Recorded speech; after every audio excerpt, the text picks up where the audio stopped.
8 महीनों के बाद सन 1948 को इस दिन हमारा खूबसूरत प्रदेश 30 छोटी बड़ी पहाड़ी रियासतों के विलय से केंद्र शासित चीफ कमिश्नर प्रोविंस के रूप में अस्तित्व में आया। भाइयों और बहनों, हिमाचल को एक अलग राज्य के रूप में स्थापित करने में उस समय के नेतृत्व के साथ साथ प्रजामंडल आंदोलन के नायकों, आंदोलनकारियों और प्रदेश की जनता ने महत्वपूर्ण भूमिका निभाई। हिमाचल दिवस के पावन अवसर पर मैं हिमाचल निर्माता और प्रदेश के पहले मुख्यमंत्री डॉक्टर यशवंत सिंह परमार सहित उन सभी महान विभूतियों के प्रति सम्मान व्यक्त करता हूं, जिन्होंने हिमाचल प्रदेश को एक अलग पहचान बनाने के लिए अपना बहुमूल्य योगदान दिया। साथ ही मैं इस वीर भूमि के उन बहादुर सैनिकों एवं स्वतंत्रता सेनानियों को भी श्रद्धांजलि अर्पित करता हूं, जिन्होंने मातृभूमि की रक्षा के लिए सर्वोच्च बलिदान दिया। मैं प्रदेश के मेहनती, ईमानदार व शांति प्रिय लोगों का विशेष रूप से आभार व्यक्त करता हूं, जिनके निरंतर प्रयासों से हिमाचल ने देश विदेश में अपनी एक खास पहचान बनाई है। प्रिय प्रदेशवासियों, प्रदेश की वर्तमान कांग्रेस सरकार वर्ष 2027 तक हिमाचल प्रदेश को आत्मनिर्भर बनाने और वर्ष 2032 तक देश के सबसे समृद्धशाली राज्य के रूप में विकसित करने के दृढ़ संकल्प के साथ कार्य कर रही है। हमारी आय के साधन सीमित है। मैं बताना चाहता हूं कि राज्य सरकार के हर 100 रुपये में से 42 रुपये कर्मचारियों के वेतन और पेंशन पर खर्च हो रहे हैं। इसके अलावा 11 रुपये कर्ज की अदायगी पर और 10 रुपये कर्ज का मूलधन चुकाने पर खर्च किए जा रहे हैं। भाइयों और बहनों, हमने प्रदेश की अर्थव्यवस्था को सुधारने के लिए कई बदलाव किए हैं तथा कुछ कड़े फैसले लेने में भी संकोच नहीं किया। व्यवस्था परिवर्तन की दिशा में हमारी इस महत्वपूर्ण पहल के कारण आज प्रदेश की आर्थिक व्यवस्था फिर पटड़ी पर आने लगी है। हमने कठिन वित्तीय स्थिति के बावजूद प्रदेश में विकास की गति को तेज किया है और इसके लिए अतिरिक्त वित्तीय संसाधन भी जुटाए हैं। विधानसभा चुनाव के दौरान किए गए 10 वायदों में से 6 वायदों को पूरा करके हम जनता की कसौटी पर खरा उतरने में सफल रहे हैं। बाकी 4 गारंटियों को भी हम पूरा करने के लिए प्रतिबद्ध है। प्रिय प्रदेशवासियों, हिमाचल प्रदेश को समृद्ध और आत्मनिर्भर बनाने के लिए हमारी सरकार ग्रामीण अर्थव्यवस्था को मजबूती प्रदान कर रही है। प्रदेश में पहली बार दूध, प्राकृतिक खेती से उगाए गेहूं, मक्की और हल्दी के लिए न्यूनतम समर्थन मूल्य दिया गया है। ग्रामीण विकास में महिलाओं की भागीदारी आवश्यक है, इसलिए महिला स्वयं सहायता समूहों द्वारा तैयार किए गए उत्पादों की बिक्री के लिए ई-कॉमर्स हिमीरा वेबसाइट शुरू की गई है। प्राकृतिक खेती कर रहे प्रदेश के 1,58,785 किसानों को प्रमाणित किया गया है। प्राकृतिक खेती करने वाले सभी किसानों को हिम परिवार रजिस्टर से जोड़ा जाएगा। हमारी सरकार ने निर्णय लिया है कि किसानों के हित में इस साल कृषि ऋण ब्याज अनुदान योजना शुरू की जाएगी, ताकि बैंकों के माध्यम से वन टाइम सेटलमेंट पॉलिसी लाकर उन किसानों को लाभ दिया जा सके जिनकी जमीनें नीलामी के कगार पर आ गई है और वे अपने 3 लाख रुपए तक के कृषि ऋण चुका सके। इस नीति के अंतर्गत मूलधन पर लगने वाले ब्याज का 50% हिस्सा सरकार वहन करेगी।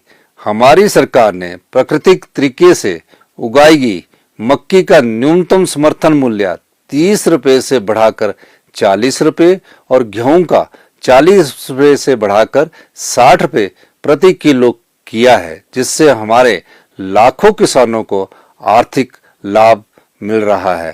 पहली बार प्रदेश में प्राकृतिक हल्दी का उत्पादन बढ़ाने के लिए सरकार कच्ची हल्दी 90 रुपये प्रति किलो की दर से खरीदने जा रही है, जिसे हिमाचली हल्दी के नाम से प्रमोट किया जाएगा।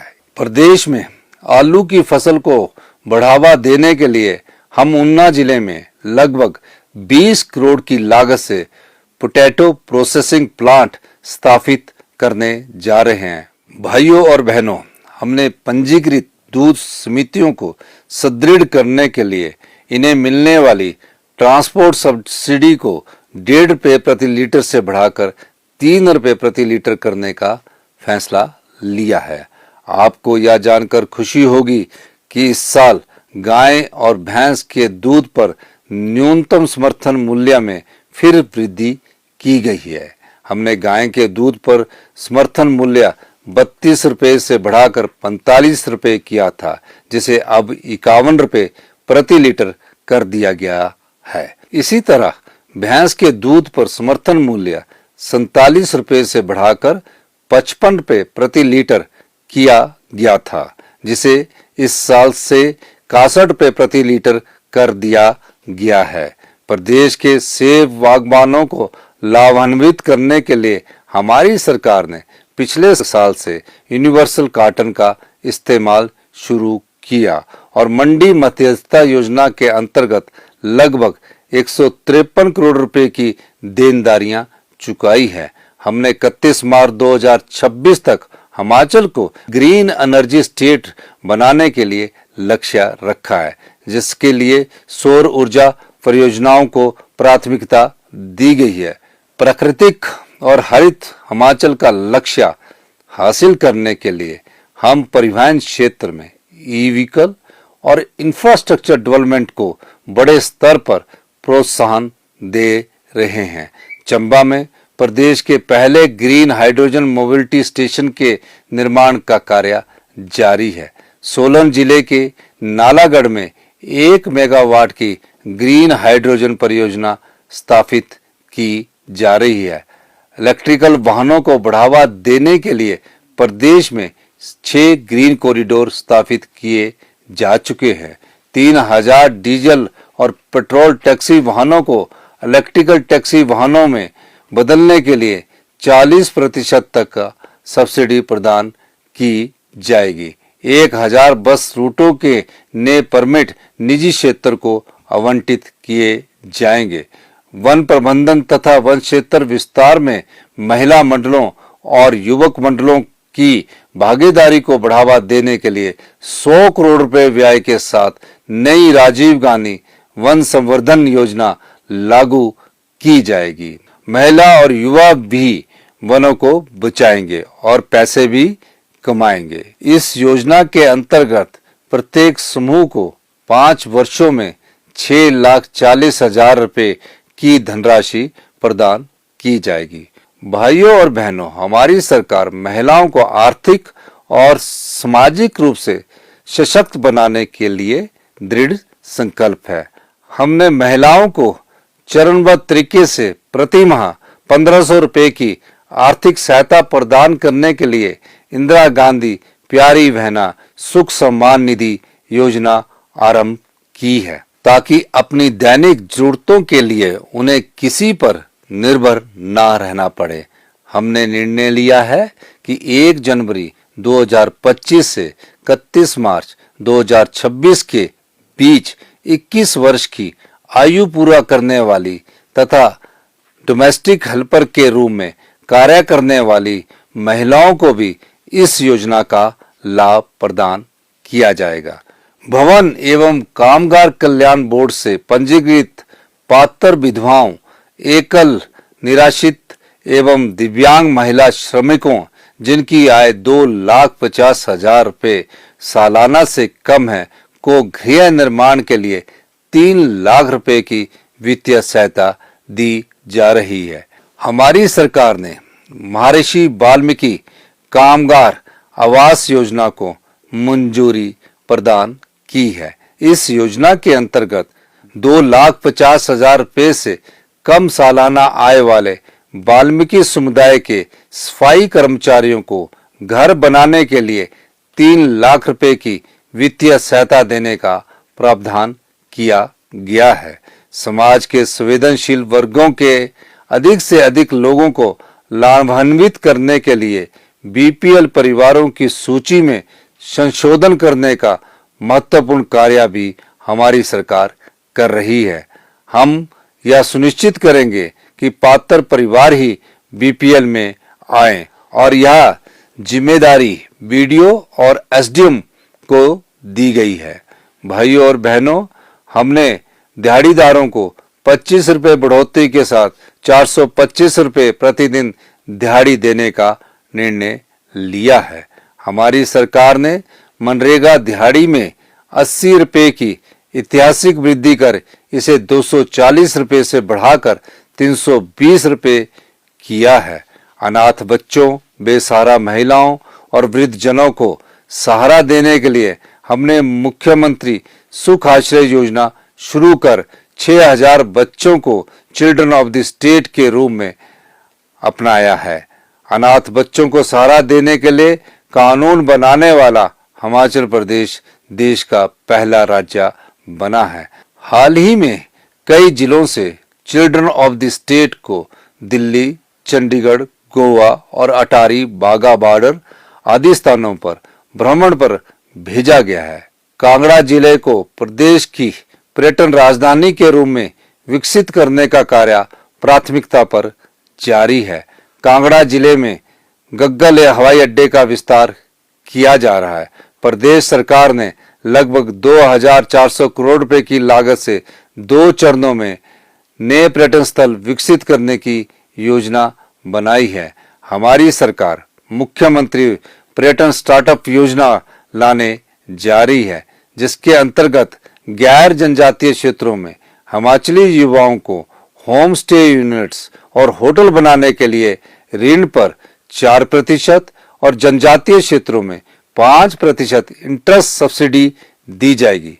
प्रिय प्रदेशवासियों, औद्योगिक विकास को बढ़ाने के लिए हमारी सरकार ने पिछले साल 149 औद्योगिक प्रस्तावों को मंजूरी प्रदान की, जिनमें 3,084 करोड़ रुपए का निवेश होगा और लगभग 15,000 लोगों को रोजगार के अवसर प्राप्त होंगे। हमने युवाओं के लिए 680 करोड़ रुपए की राजीव गांधी स्वरोजगार स्टार्टअप योजना शुरू कर अपनी चुनावी गारंटी को पूरा किया है। इस वर्ष प्रदेश के शहरी क्षेत्र के फल सब्जी विक्रेताओं, चाय दुकानदारों और अन्य के लिए मुख्यमंत्री लघु दुकानदार कल्याण योजना शुरू की जाएगी। भाइयों और बहनों, एक अनुमान के अनुसार लगभग 9,50,000 मरीज हर साल अपना इलाज करवाने के लिए दूसरे राज्यों में जाते हैं और 1,350 करोड़ रुपया वह बाहर के प्रदेशों में अपने इलाज पर खर्च करते हैं। लेकिन हमारी सरकार व्यवस्था परिवर्तन से स्वास्थ्य सेवाओं में सुधार ला रही है। राज्य सरकार वर्ष 2025 में प्रदेश के सभी मेडिकल कॉलेज और 69 सिविल अस्पतालों, क्षेत्रीय अस्पतालों और सामुदायिक स्वास्थ्य केंद्रों में आधुनिक मशीनें खरीदने पर 1,730 करोड़ रुपया खर्च करेगी। हमीरपुर में 300 करोड़ की लागत से कैंसर का उत्कृष्ट केंद्र स्थापित किया जा रहा है। इस साल 69 संस्थानों में डायलिसिस सेवाओं की सुविधा और 11 स्वास्थ्य संस्थानों में ब्लड स्टोरेज यूनिट्स की स्थापना की जाएगी। इस साल एम चम्याना शिमला और टांडा मेडिकल कॉलेज में रोबोटिक सर्जरी की स्थापना भी की जाएगी। आईजीएमसी शिमला, एम चम्याना तथा हमीरपुर व नेर चौक मेडिकल कॉलेज में अत्याधुनिक एमआरआई मशीनें और आईजीएमसी शिमला में पेट स्कैन की सुविधा उपलब्ध करवाई जाएगी। आईजीएमसी शिमला में नए कैंसर हॉस्पिटल भवन और ट्रॉमा सेंटर की सुविधा प्रदान की गई है। रोगी मित्र योजना के अंतर्गत विभिन्न स्वच्छता संस्थानों में करीब 1000 रोगी मित्रों की नियुक्ति की जाएगी।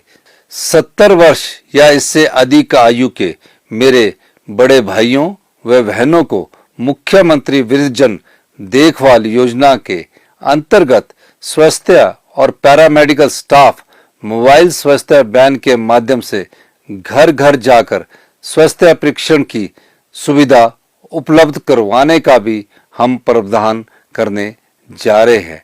एक नई योजना आचार्य चरक योजना शुरू कर सभी सरकारी आयुष अस्पतालों और औषधालयों में मरीजों को निशुल्क जांच और आवश्यक दवाइयां उपलब्ध करवाई जाएगी।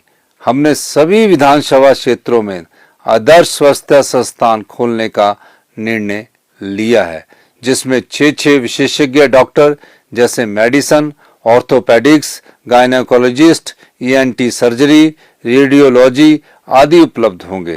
कैंसर मरीजों को इलाज सहित 42 प्रकार की दवाइयां मुफ्त प्रदान की जा रही है। प्रिय प्रदेशवासियों, पिछली भाजपा सरकार का कार्यकाल जब पूरा हुआ उस समय शिक्षा क्षेत्र में हमारी रैंकिंग 21वें स्थान पर पहुंच गई थी।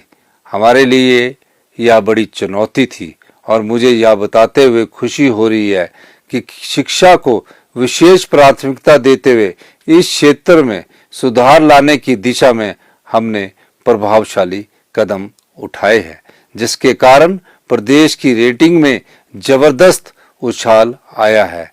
एनुअल स्टेटस ऑफ एजुकेशन की 2024 की एनुअल रिपोर्ट में हिमाचल के विद्यार्थियों के लर्निंग लेवल को अव्वल आंका गया है।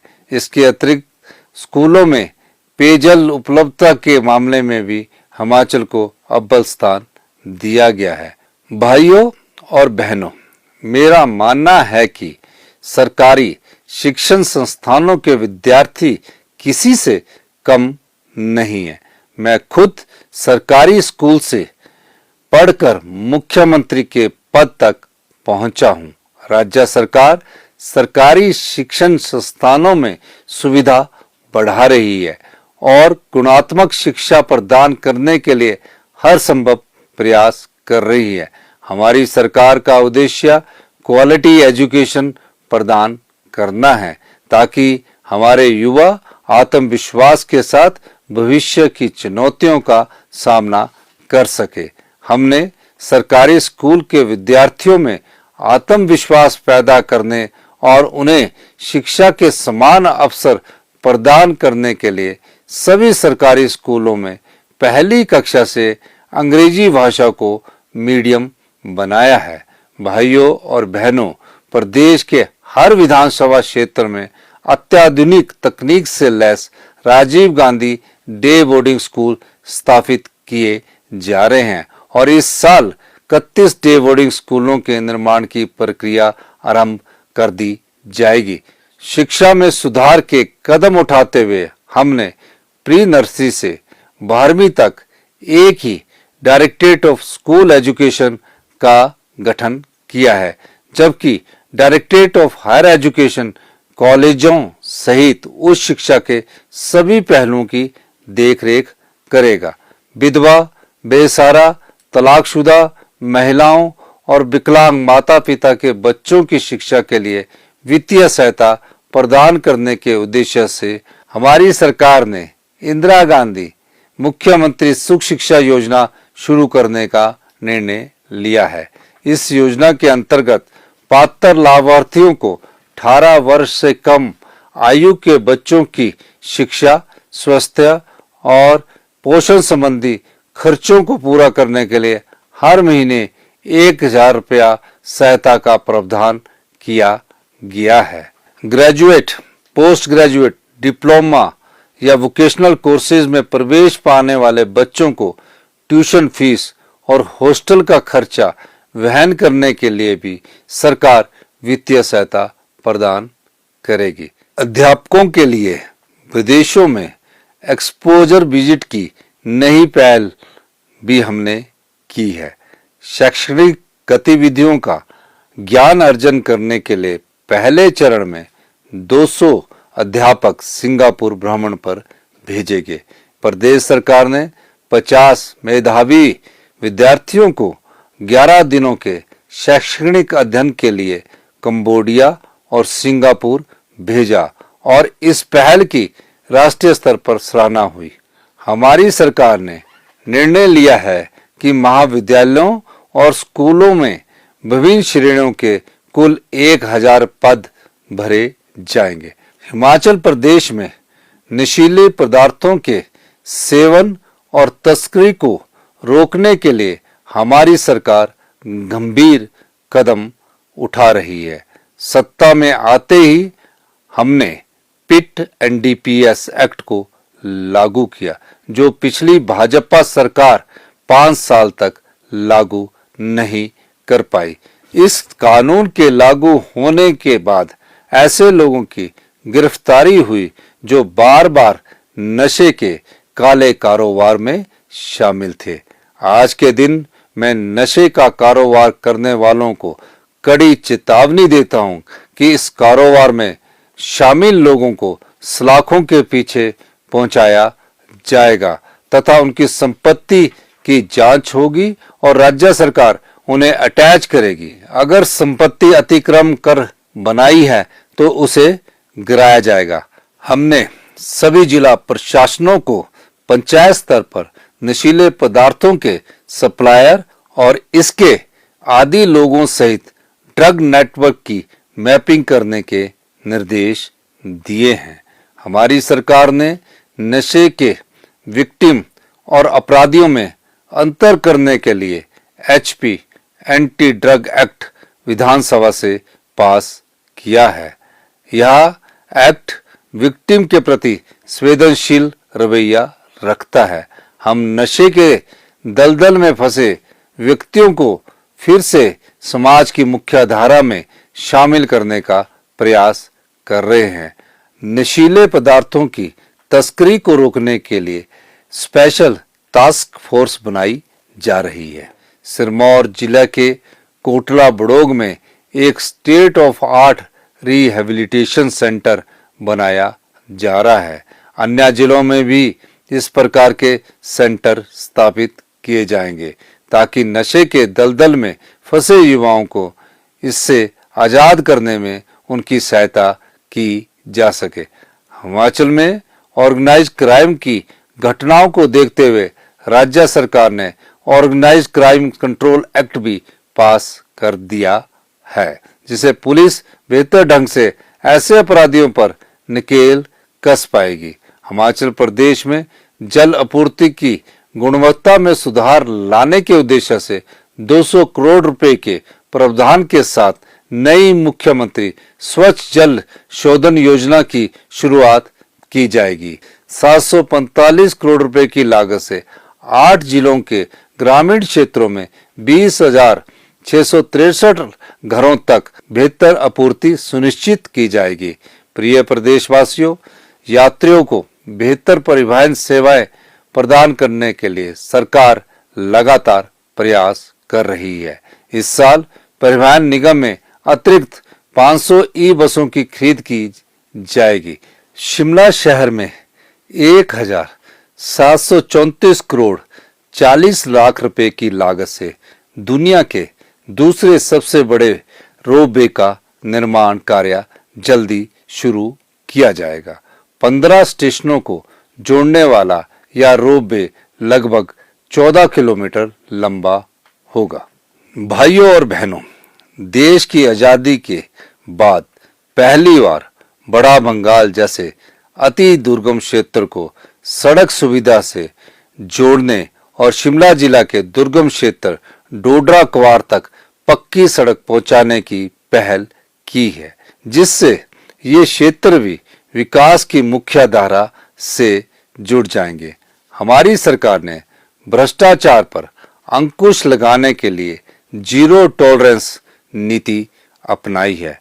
पूर्व सरकार के दौरान हिमाचल प्रदेश कर्मचारी चयन आयोग के माध्यम से हुई भर्तियों में घोटालों तथा युवाओं के भविष्य से हो रहे खिलवाड़ को देखते हुए हमारी सरकार ने इस आयोग को बंद कर इसके स्थान पर पारदर्शिता व जवाबदेही सुनिश्चित करते हुए राज्य चयन आयोग की स्थापना की। प्रिय प्रदेशवासियों, आम लोगों को राहत प्रदान करने के लिए हमारी सरकार ने प्रदेश के इतिहास में पहली बार तहसील और उप तहसील स्तर पर विशेष इंतकाल राजस्व अदालतों का आयोजन किया। अब तक 2,75,000 से अधिक इंतकाल, 16,258 तकसीम, 27,404 निशानदेही और 7,260 दुरुस्ती के मामलों का निपटारा किया गया है। प्रदेश के दूर दराज इलाकों में रहने वाले लोगों को अपने छोटे छोटे काम करवाने के लिए जिला मुख्यालय या राज्य सचिवालय आने की जरूरत ना पड़े और उनके धन व समय की बचत हो, इस सोच के साथ हमने सरकार गांव के द्वार कार्यक्रम की शुरुआत की है। मैं स्वयं डोडरा क्वार और कुपवी गया और एक रात वहां रुका। हमारे मंत्रिमंडल के सहयोगी भी इस कार्यक्रम के माध्यम से जन समस्याओं का निवारण कर रहे हैं। भाइयों और बहनों, हमने अपने 2 साल के कार्यकाल में 42,000 से अधिक रोजगार के अवसर उपलब्ध करवाए हैं। इस साल विभिन्न विभागों में 25,000 भर्तियां की जाएगी। प्रदेश के विकास में कर्मचारियों की भूमिका सबसे महत्वपूर्ण है। उनका कल्याण सुनिश्चित बनाने के लिए हमने पुरानी पेंशन व्यवस्था बहाल कर उन्हें आर्थिक सुरक्षा प्रदान की है। प्रदेश के 1,36,000 एनपीएस कर्मचारियों को इस फैसले का लाभ मिला है। पहले चरण में 15 मई से 70 वर्ष से 75 वर्ष के आयु वर्ग के पेंशनरों के बकाया एरियर का भुगतान करने का निर्णय लिया है। इसके साथ ही कर्मचारियों व अधिकारियों के इनके बकाया वेतन एरियर का चरणबद्ध तरीके से भुगतान किया जाएगा। 1 जून से प्रदेश के कर्मचारियों को 3% की दर से डीए की अतिरिक्त किस्त जारी कर दी जाएगी। अब तक राज्य सरकार ने 2 वर्षों में 14% डीए जारी किया है। भाइयों और बहनों, हमारी सरकार सभी वर्गों के कल्याण के लिए प्रतिबद्धता के साथ कार्य कर रही है। हमने स्थानीय नगर निकायों के एवं पंचायत प्रतिनिधियों को दिए जाने वाले मानदेय में सम्मानजनक वृद्धि की है। इसके अलावा विकास योजनाओं में अहम भूमिका निभा रहे विभिन्न विभागों में कार्यरत पैरा वर्कर्स के मानदेय में भी ऐतिहासिक बढ़ोतरी की गई है। प्रिय प्रदेशवासियों, मैं आपको भरोसा दिलाना चाहता हूं कि आप सभी के सहयोग से प्रदेश सरकार हिमाचल को आत्मनिर्भर और देश के सबसे समृद्ध राज्य के रूप में उभारने के लिए हर संभव प्रयास कर रही है। हिमाचल दिवस के अवसर पर मैं एक बार फिर से आप सभी को हार्दिक बधाई और शुभकामनाएं देता हूं। जय हिंद, जय